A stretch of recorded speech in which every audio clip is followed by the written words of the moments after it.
In this video, I'm going to teach you on how you can use chat on ClickUp. So without further ado, let's begin. First, open your web browser and go to app.clickup.com and log in to your ClickUp account. Once you're inside your main dashboard, go to your left panel and in here, you should be able to access your chat. Now, let's navigate through this. First, you have the option to make the new direct message.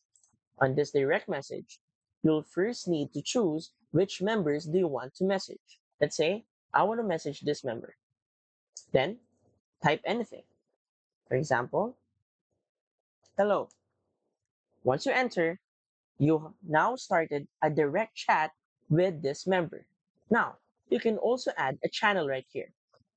For channels, all of the members that is currently in this channel can access and can see your messages. This is basically a group chat, but in ClickUp. Now, you also have your favorites right here. So you can add a chat right here on your favorites. And as easy as that, you now have a great way of communicating with your entire team through ClickUp chat. So if you find this video helpful, please like and go to our affiliate links below. So see you in my next video.